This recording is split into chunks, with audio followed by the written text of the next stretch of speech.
himself down and soon was fast asleep.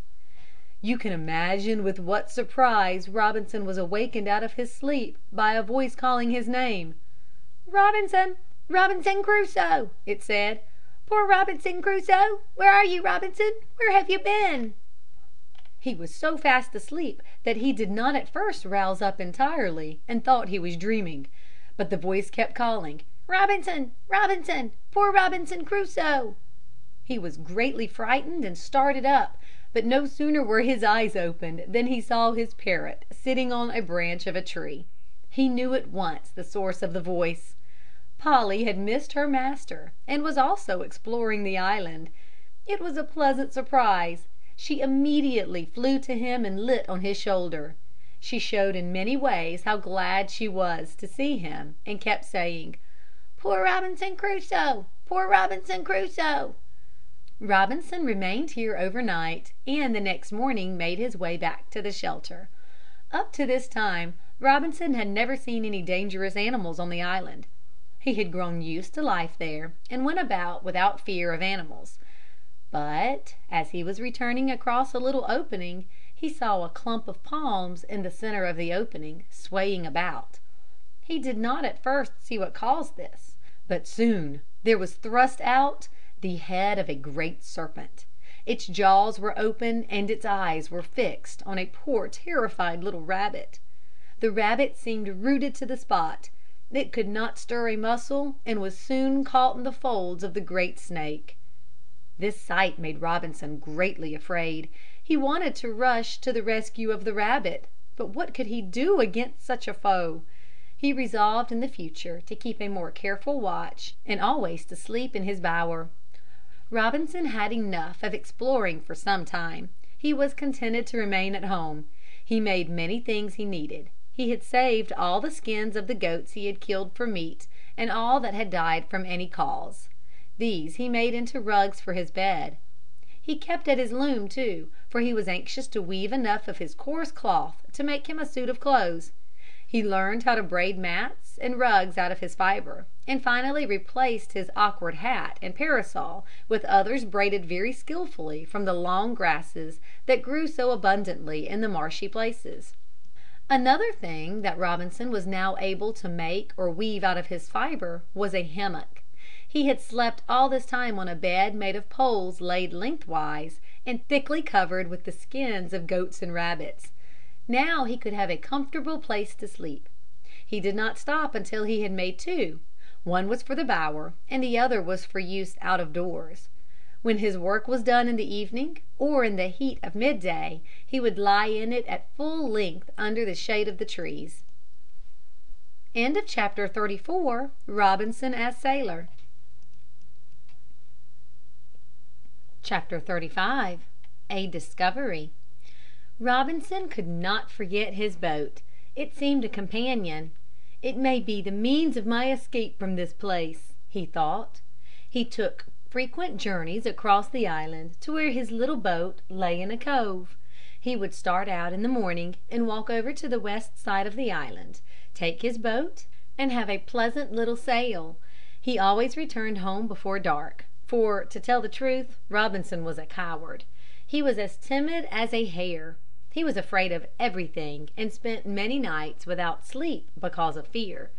It was while on one of his visits to his boat that Robinson made a discovery that changed his whole life. It happened one day, about noon, when he was going toward his boat, that he, with great surprise, saw the print of a man's naked foot on the shore in the sand. He stood like one rooted to the ground. He could not move, so great was his surprise and fear. He listened, looked around, but could hear and see nothing. He went up to a little hill to look further, but nothing was in sight. There was but the one footprint.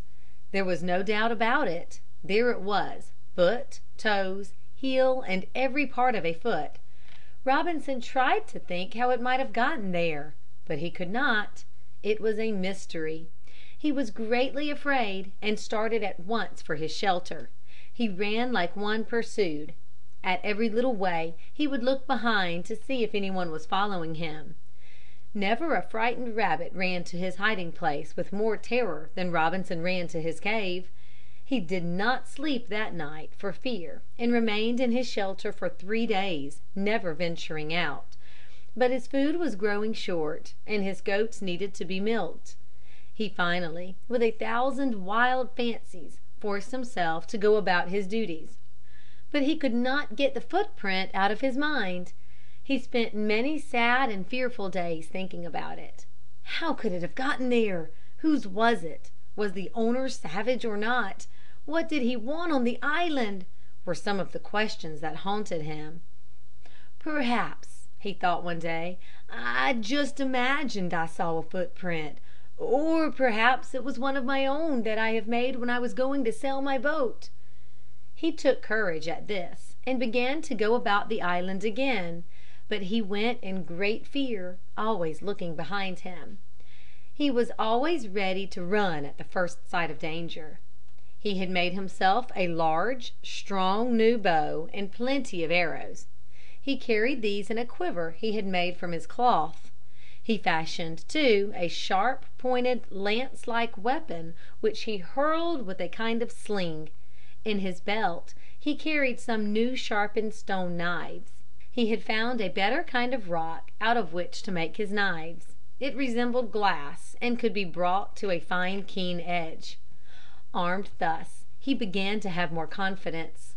He had a strong desire to see the footprint again and make up his mind about it. He wished to measure it. In this way he could tell certainly whether it was a chance print of his own foot or not. So after a few days he again ventured across the island. Alas, on measuring the print, it was much larger than his own. There could no longer be any doubt that it belonged to someone else. Again great fear fell on poor Robinson. He shook with cold and fright. He resolved to make himself more secure against attack. He cut and carried willow stakes and set them in a thick hedge around in front of his shelter. This was outside the first and enclosed it. In a season or two these had grown to such a height as to shut out all view of his home from sight to one coming to it from the front. His flock of goats gave him many troubled thoughts. His goats were his greatest treasure. From them he obtained without trouble his meat, his milk, and butter. What if they were discovered and killed or carried away? He resolved to divide his herd into 3 parts and secrete these in separate fenced pastures in different parts of the island. His herd of goats now numbered 25. He made thorough search about the island for the most secluded and best hidden spots where he could fence in a pasture. One day, as he was exploring on the west side of the island to find another open space for a goat field, he thought he spied away out to sea a boat. He looked long and anxiously, and yet he was not sure that it was a boat he saw. But how easy, thought Robinson, for the people of the mainland, which must be at no great distance to the westward, to come across to this side of the island in fair weather. He thought, too, how fortunate he was to have been cast on the east side of the island, for there he had his shelter in the very safest part. As he was coming down from a hill where he had gone to get a better view of the sea, he made another discovery. About him everywhere at the foot of the hill were bones of all kinds. Near by, too, were charcoal and ashes. There could be no mistake. This place was visited by human beings. These were very likely savages. Everything showed that they came for the purpose of feasting and not for plundering. It was very likely that they neither sought anything on the island nor expected it. This thought greatly relieved Robinson. He returned home in a very thankful and composed state of mind. He had now been on the island almost 18 years and had not been discovered. Yet, no doubt, the island had been visited many times by the savages since he had been there. In a short time his fear of discovery wore off, and he began to live just as he did before his discovery. He took, however, greater precaution against surprise. He always carried his bow and arrows, his lance and knives. He was also very careful about making a great smoke from his fire. He burned a